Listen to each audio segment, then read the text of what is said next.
C'est dans le nom de Jésus qu'on a prié. Amen. Alors tu m'as dit seulement un mot à l'Éternel. Le mot que tu vois, Seigneur, je voudrais t'écouter. Je voudrais t'écouter cet après-midi. Communique avec moi. Dis-moi quelque chose qui me concerne particulièrement. Prie ici au nom de Jésus.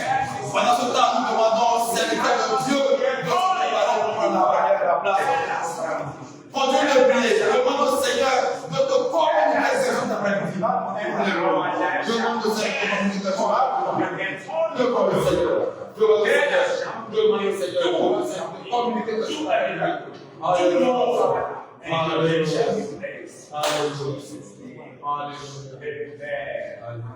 Céleste Père, nous te bénissons et te rendons grâce. Merci infiniment pour ce jour et pour ce privilège que nous avons encore d'écouter ta parole, car la Bible dit heureux, vous qui connaissez ces choses, pour vous que vous les mettiez en pratique. Seigneur, notre présence ici est une bénédiction. C'est pourquoi nous voulons prier que le Saint-Esprit se saisisse de cette opportunité pour parler à nos cœurs. Seigneur, que nous puissions quitter ici, transformer, changer, renouveler. Amen. Que nous puissions quitter ici, Seigneur, ayant reçu une nouvelle directive, une nouvelle orientation pour faire avancer ton royaume. Amen. Père, nous le croyons, c'est pourquoi nous disons, parle à nos cœurs. Amen. À toi la gloire, Seigneur, à toi la louange et l'honneur. Au nom puissant de Jésus, nous avons prié. Amen. Amen. Amen. Amen. Amen. Alors, je vais vous parler aujourd'hui sur le thème la prière personnelle. Tout ce mois, Dieu m'a inspiré à parler de la prière. Le mois de juin 2025 est un mois de prière et pendant tout ce mois, nous sommes en train d'enseigner sur la prière. Et ici, donc, je vais vous parler sur la prière personnelle. Et je tire dans ce message de Matthieu chapitre 6. Le Seigneur est en train de parler à ses disciples. Matthieu 6, versets 5 à 7. Jésus dit, lorsque vous priez, ne soyez pas comme les hypocrites qui aiment à prier debout dans les synagogues et au coin des rues pour être vus des hommes. Je vous le dis en vérité, ils reçoivent leur récompense. Mais quand tu pries, entre dans ta chambre, ferme ta porte et prie ton Père qui est là dans le lieu secret. Et ton Père qui voit dans le secret te le rendra. En priant, ne multipliez pas de vaines paroles comme les païens qui s'imaginent qu'à force de paroles, ils seront exaucés. Amen. Amen. Alors donc, si nous suivons la logique de Jésus, déjà au premier verset chapitre 6, il dit, gardez-vous de pratiquer votre justice devant les hommes pour être vus. Autrement, vous aurez point de récompense auprès de votre Père qui est dans les cieux. Alors, donc, quand Jésus parle, ici, il est en train de mettre l'accent sur quelque chose de spécial. La première chose sur laquelle Jésus met l'accent, c'est que nos actions, ce que nous faisons, que ce soit la prière, les dons, tout ce que nous faisons, si c'est pour la gloire de Dieu, il ne faut pas le faire pour être vu des hommes. Si on doit faire quelque chose, faisons-le pour Dieu, pour sa gloire et pour sa gloire seule. Et Jésus vient maintenant à parler de la prière. Et ici, Jésus met l'accent sur la prière personnelle. Jésus dit, lorsque tu pries, il dit, quand tu pries, Il parle ici à un individu. Bien aimé, en tant que membre du corps de Christ, il y a ce que nous appelons la prière collective, la prière de l'assemblée, mais il y a aussi la prière individuelle, la prière personnelle. Et déjà même la notion d'église, le mot église, vient du mot hébreu, du mot grec plutôt, ecclésia. Enfin, à l'origine, l'église c'était comme des gens qui étaient choisis pour aller au Parlement, comme des députés. Donc, quand Dieu nous a appelés, Dieu nous a mis à part, nous a séparés, nous sommes devenus l'église, mais l'église n'est pas le bâtiment. L'église n'est pas d'abord l'assemblée qui s'est réunie. L'église, c'est d'abord un individu. Je suis l'église du Seigneur.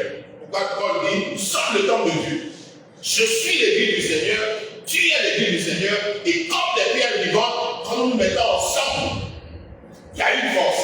Mais avant de se mettre ensemble, nous sommes d'abord des individus. Le salut est un salut personnel, les dons sont des dons personnels, et en tant que membre du corps de Christ, il y a une vie de prière qu'on appelle la prière personnelle. Aujourd'hui, cela est en train de vouloir disparaître. Il y a beaucoup de chrétiens qui ne sont que dans les prières collectives, qui ne sont que dans les assemblées pour prier, mais ils n'ont pas une vie de prière, ils n'ont pas une prière à eux personnelle, spécifique. Il y a des prières en famille, c'est bon. Mais en dehors de tout ça, la prière avec la famille, la prière à l'église, la prière ici, la prière n'importe où, en dehors de tout ça là, il y a un temps de prière qui doit être une prière personnelle. Et Jésus l'appelle la prière dans le lieu secret. Il dit, quand tu pries, entre dans ta chambre. Pour Jésus, c'est qu'en tant qu'enfant de Dieu, nous devons avoir du temps où nous sommes seuls avec Dieu. Il y a des choses que Dieu ne résoudra pas dans la prière de l'assemblée. La prière de l'assemblée a ses avantages. Mais il y a des choses que Dieu ne peut traiter que lorsque nous sommes dans la prière personnelle. Jésus dit, quand tu rentres dans la chambre, prie. Ton Père qui est là dans le lieu secret, il te le rendra. Bien aimé, qu'on le veuille ou pas, chrétiens que nous sommes, croyants, enfants de Dieu, il y a une prière personnelle. Il y a un temps de prière qui est un temps de prière personnelle. Les gens peuvent prier pour toi. Les gens peuvent lever la voix, les soins, peuvent déposer la main pour communiquer les dons d'ancien. Mais s'il n'y a pas une vie de prière personnelle, ce qu'on t'a communiqué risque de rester en... Tellement de employé. La chose est là, mais ça stagnant. Ça peut être en état récessif. Dominant en génétique. Donc il y a des gens qui ont des dons, il y a des gens qui ont reçu un dépôt de Dieu, mais ce dépôt est récessif, ça ne se manifeste pas. C'est là, c'est présent, mais ce n'est pas dominant. Parce qu'il manque le feu de la prière et de la prière personnelle. Alors, ce midi, si Dieu le permet, nous allons parler de 4 ou 5 choses qui sont ce que j'appelle les avantages de la prière personnelle. Pourquoi est-ce que je dois prier personnellement? Première raison, nous devons prier personnellement parce que la prière personnelle permet la manifestation des dons et de l'onction que nous avons reçus. L'exemple que je donne en premier, Luc chapitre 4. Jésus n'est pas devenu point. Jésus n'est pas allé dans le temple en disant l'Esprit du Seigneur est sur moi parce qu'il m'a point pour annoncer une bonne nouvelle. Tout ce que Jésus a dit là était le résultat de la prière personnelle. Il était écrit depuis avant qu'il vienne. Mais la Bible nous dit, Luc 4, que Jésus se retira. L'Esprit l'a conduit dans un lieu désert. Luc 4, 1. Jésus, rempli du Saint-Esprit, revint de Jourdain, il fut conduit par l'Esprit dans le désert, où il fut tenté par le diable pendant 40 jours, il ne mangea rien. Durant ces jours, il ne mangea rien. Et après qu'il eut fini écoulé, il eut faim. Donc, Jésus, fils de Dieu, qui était fils de Dieu, mais dans le caractère divin. Le divin en lui était récessif. Pendant environ 30 ans, il y a eu quelques exploits, de façon sporadique. On a vu Jésus manifester la sagesse. Mais en dehors de ça, 30 ans de sa vie, la Bible ne dit pas grand-chose. Parce qu'il n'y avait pas grand-chose à dire. divin qui était en lui, ce qui était écrit sur lui, n'était pas encore accompli. Et pour que cela puisse s'accomplir, Jésus s'est retiré dans le désert. Pendant 40 jours, il est resté seul avec Dieu. C'est la prière personnelle. Jésus avec Dieu pendant 40 jours, qui fera que quand Jésus sort de là, je suis dans Luc chapitre 4, verset 14, la Bible dit, Jésus revêtu de la puissance de l'Esprit, retourna en Galilée, et sa renommée se répandit dans tout le pays d'alentour. Il enseignait dans les synagogues et il était glorifié par tous. Donc, en 40 jours, où Jésus est resté seul, prière personnelle. Il était seul avec Dieu. Il a jeûné, il a prié. Ce qui était écrit sur lui, ce qui était né en lui, il y avait le dépôt de Dieu en lui. Jésus est né comme le Fils de Dieu. Il y avait le dépôt divin en Jésus. Ce qui était en Jésus, pour que cela puisse se révéler, pour que cela puisse se manifester, il a fallu que Jésus passe du temps seul avec Dieu. Les soins peuvent te communiquer des choses. Tu peux recevoir des choses par la grâce, mais il faut que ta prière personnelle entretienne ce que tu as reçu. Il faut que ta prière personnelle manifeste ce que tu as reçu. Bien aimé, nous avons besoin d'aller dans le lieu secret. Nous avons besoin de rester seul avec Dieu pour que ce qui est en nous, ce qui est écrit sur nous, puisse se manifester, puisse se révéler. Jésus n'est qu'un exemple, la liste elle est tellement longue. Jésus n'est qu'un exemple parmi tant d'autres. La Bible nous parle de Jean-Baptiste. Il était un homme du désert. Il était un homme qui vivait dans la solitude. Jean-Baptiste, les disciples sont venus après. Mais la vie de Jean-Baptiste, il a passé une grande partie de sa vie dans le désert. C'est là-bas qu'il a reçu la paix. C'est là-bas qu'il a reçu son message. Et c'est en venant du désert qu'il est devenu l'homme qui rassemblait des fous. Jean-Baptiste a rassemblé les hommes de toutes les catégories de la cour sociale. Les pharisiens, les scribes. Il n'y a pas quelqu'un qui a fait autant d'unanimité, autant de choses que Jean-Baptiste. Son message était puissant. Il avait une onction qu'il dégageait. La Bible dit qu'il a marché devant Dieu avec l'esprit et la puissance d'Élie. Jean-Baptiste n'a appris pour qui lui a imposé les mains, personne. Jean-Baptiste a appris ces choses, a reçu ces choses dans sa vie dans le désert, dans sa solitude avec Dieu. Et quand il parlait de Jésus, il dit, celui qui m'a envoyé m'a dit, celui sur qui tu verras l'Esprit descendre, c'est lui qui baptisera du Saint-Esprit et du feu. Jean-Baptiste avait une intimité avec Dieu qu'il a révélée. Avant qu'il ne naisse, l'ange a annoncé sa venue, l'ange a dit qu'il allait accomplir, mais il a fallu ce temps dans le désert, ce temps avec Dieu, pour que ce qui était en Jean-Baptiste puisse se révéler. Pour que ce qui était écrit sur Jean-Baptiste puisse se révéler. Bien aimé dans le Seigneur, dans les temps, dans les cimetières, il y a beaucoup de gens qui avaient une grande destinée. Il y a beaucoup de gens qui sont morts avec de grands talents, avec de grands dons, qui n'ont pas manifesté simplement parce qu'ils n'ont pas compris l'importance de la prière personnelle. Il y a des choses que Dieu ne peut communiquer avec nous que quand nous sommes seuls avec lui. Moïse, pareil.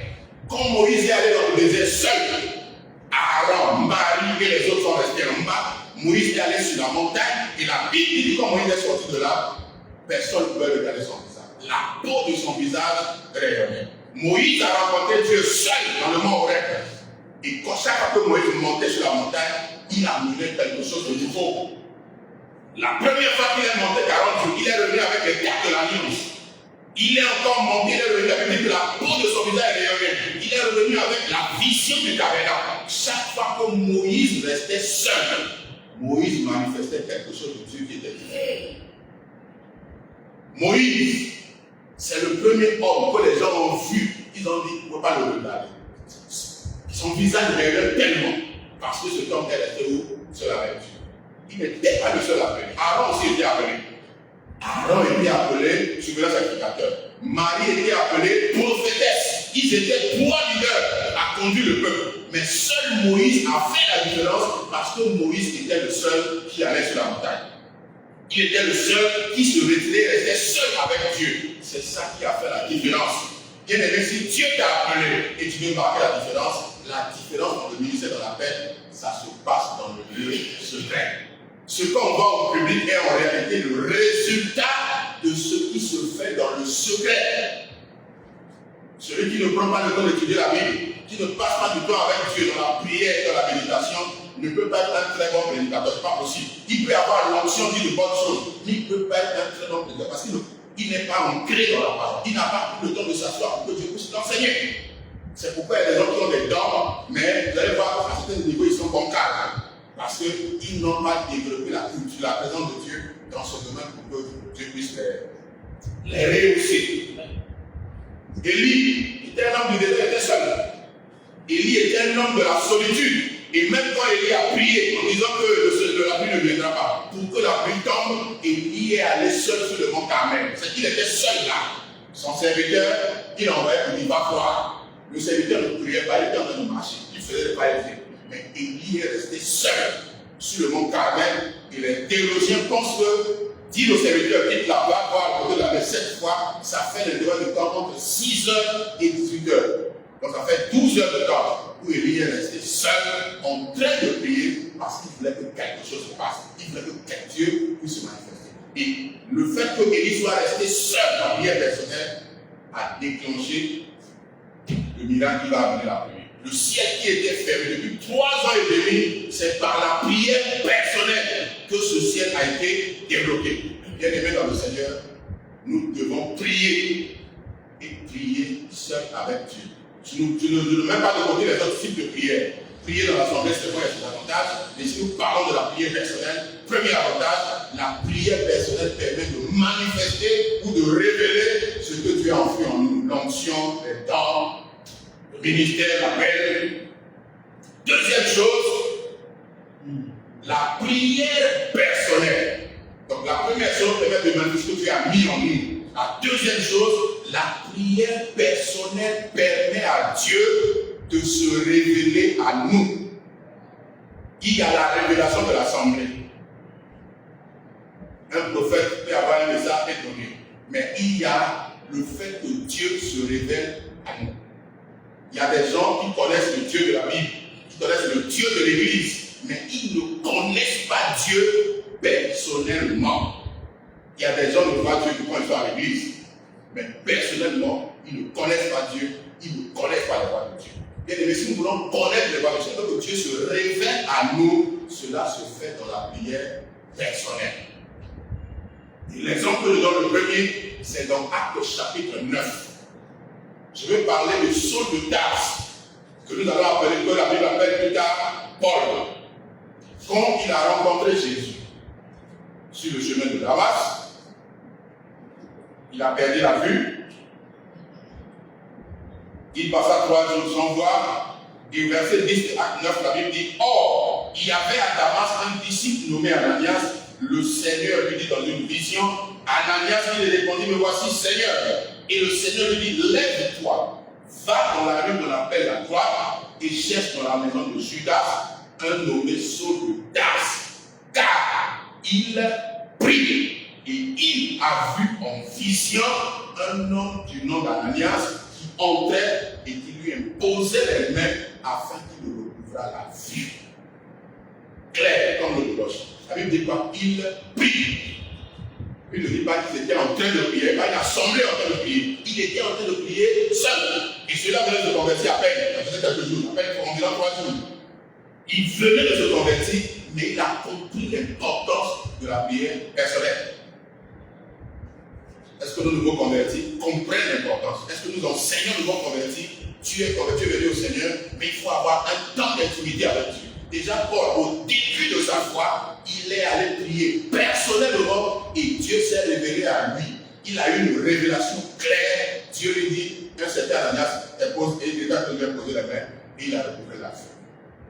Et Ananias va venir simplement à la place du Saul de Tarse. J'imagine l'église aujourd'hui.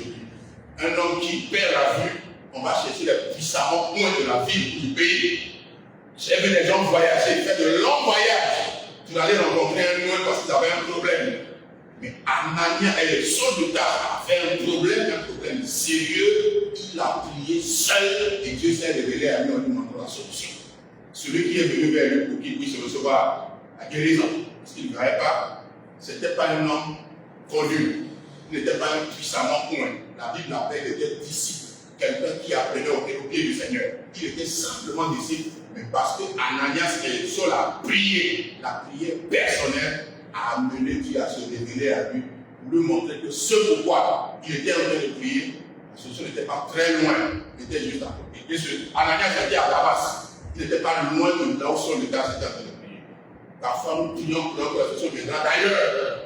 La prière personnelle nous amènera à comprendre que la solution est à côté. La prière personnelle permet de se révéler à nous. Deuxième exemple, Actes chapitre 10. Il y a un homme nommé Corneille. La Bible dit qu'il priait Dieu continuellement. C'est Corneille qui priait Dieu. Et quand l'ange est venu dans sa maison, en plein jour, il ne s'est pas révélé à toute sa maison. L'ange est venu vers Corneille. Acte 10.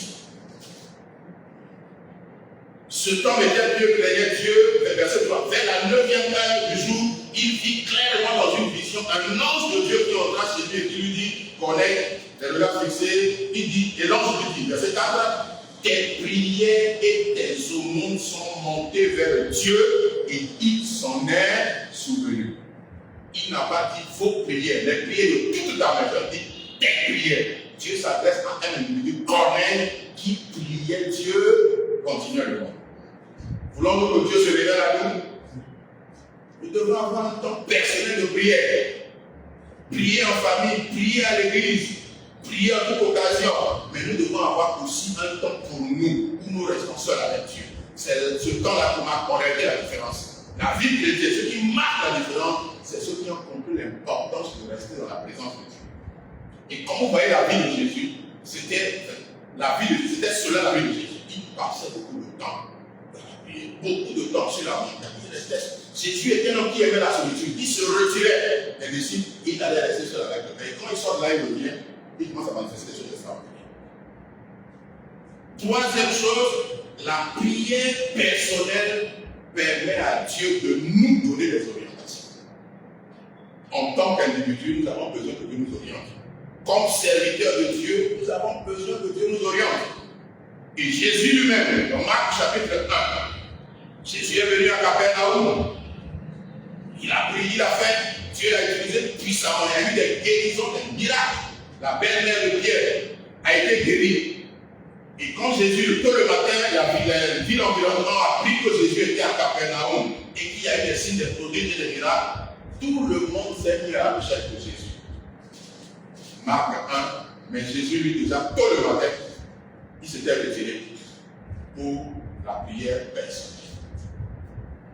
Marc 1, dans le verset, à partir du verset 35, la Bible dit, vers le matin, pendant qu'il faisait encore très sombre, il se leva et sortit pour aller dans un lieu désert où il pria. C'est lui Jésus. Il était venu avec ses disciples. C'était même la ville de Pierre. Mais pendant qu'il faisait très sombre, vers le matin, Jésus se leva, sortit pour aller dans un lieu désert où il pria. Prière personnelle. Jésus a prié. Les disciples sont mis à sa recherche, verset 37. Et quand il le trouvait, il lui dit, tous te cherchent. Il leur répondit, allons ailleurs, dans les bourgades voisines, afin que j'y prêche aussi, car c'est pour cela que je suis sorti. Et il alla prêcher dans les synagogues par toute la Galilée, et il chassa les démons. Les gens l'attendaient à Capernaum. C'est à Capernaum où la foule est venue. C'est à Capernaum où on va dire, aujourd'hui la Bible va faire de grandes choses. Mais quand Jésus est allé dans la prière personnelle de lui dire, il Capernaum pas ailleurs. La prière personnelle lui a donné une orientation spécifique. Bien aimé, si nous ne prions pas personnellement, il y a des orientations que Dieu ne pourra pas nous donner. Jésus a eu une orientation spécifique. Il est allé ailleurs, Dieu l'a utilisé encore plus.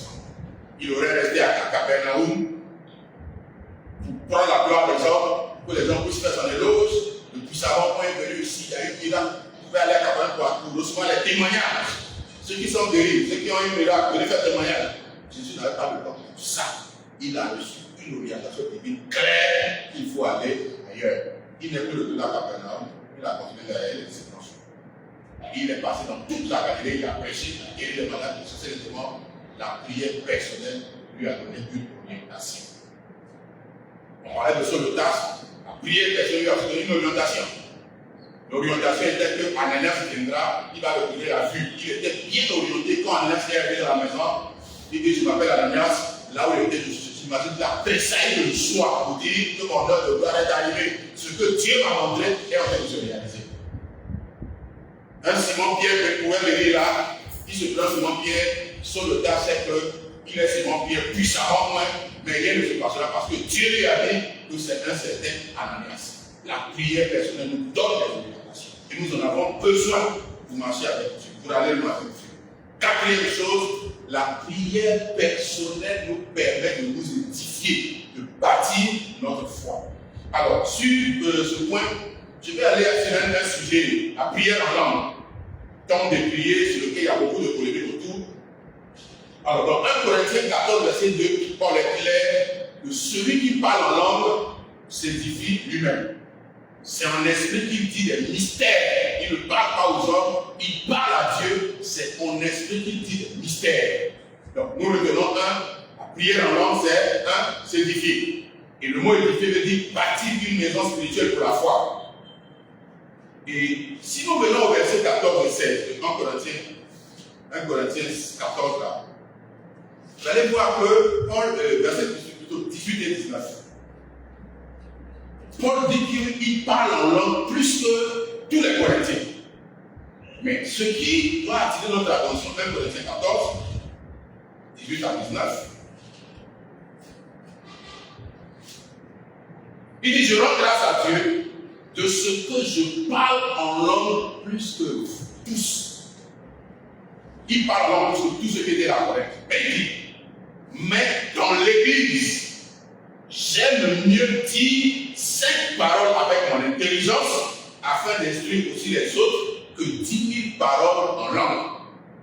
Celui qui parle en langue plus que tous les Corinthiens, il dit que dans l'église, il préfère dire 5 paroles avec l'intelligence. C'est-à-dire qu'à l'église, il ne parle pas en langue en réalité. Il parle la langue que tout le monde comprend. Si à l'église, il ne parle pas en langue, la question va se poser, il parle en langue où? Dans le secret, c'est dans le privé. En réalité, le parler en langue nous a été donné pour le lieu secret, pour nous bâtir. Nous a été donné pour que nous puissions dire des mystères. Quand nous sommes avec Dieu et quand nous sortons là, en public, nous disons ce que Dieu a mis en nous, ce que Dieu a inspiré en nous, ce que Dieu a formé en nous. Nous le disons avec la langue intelligible, la langue que tout le monde peut comprendre. Bien aimé, vous comprenez avec moi qu'en réalité, le parler en langue nous a été donné pour la prière personnelle. C'est pour que nous puissions avoir dans notre intimité avec Dieu, nous puissions prier avec l'intelligence et que nous puissions aussi prier en esprit par la langue que nous n'avons pas prise. Bien aimé, ces temps sont indispensables. Parfois dans l'église, tout le monde parle en langue, c'est un tohu-bohu. Il n'y a pas d'orientation. Les païens qui sont là, c'est comme si c'était un spectacle. Je dis, mais ce qui se passe ici, là, les gens ils racontent, ils disent des choses, personne ne comprend. Au fait, en réalité, la langue a été donnée pour nous. C'est pour bâtir notre foi. C'est pour la prière personnelle. C'est pour bâtir la foi de tout le monde. La prophétie édifie le peuple. Mais le parler en langue édifie celui qui parle en langue. Pour que cela édifie le peuple, il faut que celui qui parle en langue puisse avoir le temps d'interpréter la langue. S'il n'y a pas d'interprétation, ça n'édifie pas le peuple, ça édifie l'individu lui-même. Donc en réalité, la prière en langue, la langue, nous sommes donnés, le but des langues, c'est la prière, mais beaucoup plus que la prière personnelle. Ça nous permet, dans notre intimité avec Dieu, d'avoir plus de temps, pour parler avec Dieu, dire les choses que nous connaissons, et permettre aussi à ce que Dieu puisse s'exprimer à travers nous. Car celui qui parle en langue ne parle pas aux hommes, la Bible dit qu'il parle à Dieu. C'est en esprit qu'il dit des mystères. Donc avec Dieu dans le lieu secret, nous avons le droit, nous avons le privilège de dire des mystères. Nous le privilège de dire ce que Dieu, ce qui est caché aux yeux des hommes, le dire avec Dieu dans le lieu secret. Et quand nous sortons là, c'est la révélation qui vient. 5e chose, je vais finir. La prière personnelle permet à changer notre identité ou de nous transformer. La transformation, la vraie, vient de la prière personnelle. La prière en groupe fait beaucoup de choses, mais la prière en groupe ne peut pas transformer. Ça peut guérir, ça peut amener la grâce, ça peut amener l'onction, mais la transformation intérieure, ça se passe dans le lieu secret. Deux exemples pour finir. Le premier exemple, c'est Genèse 32. Nous avons l'exemple de Jacob. La Bible dit qu'il demeura seul. Jacob est devenu Israël quand il est devenu seul. Dieu l'a transformé quand il était devenu seul. Là, il a laissé femme, enfant, il a laissé les biens, les richesses, il a laissé les serviteurs de côté. Il a compris que l'enjeu était tellement de taille qu'il fallait que lui-même se dresse devant Dieu. C'est donc Jacob et Dieu que Jacob est devenu Israël. Quand Jésus a rencontré Simon, c'est lui qui a rencontré Simon, il dit, toi tu es Simon. Il s'est adressé à lui directement. Tu es Simon, fils de Jonas, on t'appellera, tu seras appelé, c'est parce qu'il dit Pierre. Pour qu'il y ait transformation, il faut une rencontre personnelle avec le Seigneur. Il faut une intimité seule avec Dieu. Jaïbet, qui était le plus considéré, mais cet homme avait des problèmes parce que son nom était une malédiction. Jaïbet veut dire l'enfant de la douleur, de la souffrance. Et il vivait ça. La Bible dit Jaïbet a crié vers Dieu. C'est Jaïbet qui s'est levé, qui a prié. Il a dit à Dieu, si tu me mérites, si tu es dans mes limites, si tu fais en sorte que je ne sois pas dans la souffrance. Et la Bible de Dieu dit que Dieu exauça Jaïbet. Il a prié seul et Dieu l'a changé. Ce qui le limitait, ce qui était la source de ses problèmes, Jaïbet qui allait seul devant Dieu, il a parlé avec Dieu, Dieu l'a exaucé et Dieu a changé les choses. Bien-aimé dans le Seigneur, la prière personnelle n'est pas optionnelle. Ce n'est pas quand on a le temps qu'on veut. On doit créer du temps. On doit disposer du temps pour un temps de prière personnelle. Pour un temps d'intimité avec Dieu. Pour un temps où on reste seul avec Dieu. Il y a des consignes que Dieu veut nous donner. Il ne nous donnera pas ça dans l'assemblée. Pas comme nous sommes regroupés. Il nous le donnera seul. Et ces consignes-là feront la différence. Ces consignes-là vont nous distinguer. Au milieu de la masse, nous pourrons sortir du lot quand nous aurons reçu des consignes spécifiques de Dieu. Et ces consignes ont lieu. Il y a la foule, mais il y a aussi des gens qui se retirent de la foule parce qu'ils ont besoin d'entendre la parole de Dieu. Il y a la foule, dans la foule, Dieu parle en général de logos, mais quand on sort de la foule, on reçoit le réma. Et c'est le réma que nous avons besoin pour que nos vies puissent faire des exploits, pour que nos vies puissent aller de l'avant, pour que nos vies puissent rentrer dans l'histoire. Bien aimés, prions ensemble, mais prions aussi et surtout personnellement. Que Dieu bénisse sa parole et que nous bénisse au nom de Jésus. Amen. Amen. Amen. Le bon nom, nous allons prier. Il a tout changé. Il a tout changé. Il a tout fait. Il a transformé. Tout ce qui m'est difficile, tout ce qui m'est impossible, Jéhovah Jireh, il a tout fait. Tout ce qui m'est difficile, tout ce qui m'est impossible, Jéhovah Jireh. Élève la voix, commence à bénir le Seigneur, commence à le remercier pour cette parole que nous avons entendue, la prière personnelle. C'est la prière personnelle qui transforme, c'est la prière personnelle du Seigneur. Alléluia, qui donne une invitation. C'est la prière personnelle, Seigneur.